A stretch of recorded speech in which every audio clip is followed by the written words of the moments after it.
ఒక ఇంట్లో అమ్మాయి సడన్గా గవర్నమెంట్ నుంచి ఇలాంటిది ఒక మంచి జరిగితే ఒక భరోసా అనేది తనకు అనిపించి ప్రభుత్వం ఇచ్చినటువంటి భరోసా మీద తనకు ఒక సంతోషం అనిపించి ఆ సంతోషాన్ని తను ఉండబట్టలేక తను ఓపెన్గా ఎక్స్ప్రెస్ చేసినటువంటి పరిస్థితి. అంటే తన హ్యాపీనెస్ని బయటికి వచ్చి తనకున్నటువంటి హ్యాపీనెస్ని మనసులో ఉన్నటువంటి సంతోషాన్ని హ్యాపీగా ఒక ఫ్రీడమ్ ఉందని చెప్పి తను ఎక్స్ప్రెస్ చేసుకుంది. ఇలాంటి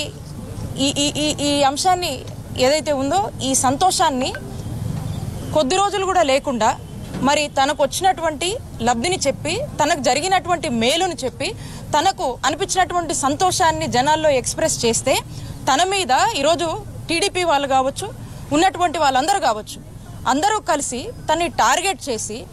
కేవలం తనకు జరిగిన లబ్ధినే తనకు ఈ ప్రభుత్వంలో మంచి జరిగిందని జగనన్న ప్రభుత్వం వల్ల మేము బాగున్నామని తను వ్యక్తపరిచినటువంటి అంశం మీద తను ఎక్స్ప్రెస్ చేస్తే ఈరోజు తీరా చూస్తే ఈ టీడీపీ వాళ్ళు కావచ్చు మిగతా వాళ్ళు కావచ్చు అందరూ కూడా ఫస్ట్ ఆఫ్ ఆల్ మంచి చేయటం అనేది టీడీపీ వాళ్ళకు తెలియదు. చంద్రబాబు నాయుడు గారికి మోసమే తెలుసు, మంచి చేయడం అనేది అలవాట్లేదు. మరి ఈరోజు జగనన్న చేస్తున్నటువంటి మంచిని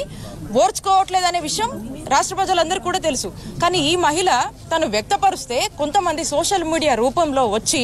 మరి ఏ విధంగా తను మెంటల్గా టోటల్గా డిప్రెస్ అయ్యేలాగా ఏ విధంగా తను మానసికంగా ఇబ్బంది పడే విధంగా అసభ్యమైనటువంటి పోస్టులు పెట్టి తను కంప్లీట్గా కూడా తన లైఫ్ మీదనే ఇంట్రెస్ట్ పోయేటువంటి ఒక భావన తనకు కల్పించి మరి ఇదంతా ఏంటి నా మీద ఇలా జరిగిందని తను ఎవరికి కూడా చెప్పుకోలేనటువంటి పరిస్థితుల్లో ఈ బాధ తట్టుకోలేక ఇద్దరు పిల్లలు ఉన్నటువంటి ఆ తల్లి వెళ్ళి రైల్వే ట్రాక్స్ మీద ఏ విధంగా తను సూసైడ్ చేసుకుందా అనే విషయం మీ అందరికి కూడా తెలుసు. ఆ కుటుంబానికి ఈరోజు ముఖ్యమంత్రి గారు తను జగనన్న ఇచ్చినటువంటి సంక్షేమ పథకాల వల్ల చాలా సంతోషంగా ఉండి ఎక్స్ప్రెస్ చేసినందుకు ఈ విధంగా జరిగిందని మా అందరినీ కూడా ఇక్కడికి పంపించి ఈ కుటుంబానికి ఒక ధైర్యాన్ని నింపి వారికి ఒక భరోసాని ఇచ్చిరమ్మని చెప్పి మా అందరినీ కూడా పంపించడం జరిగింది.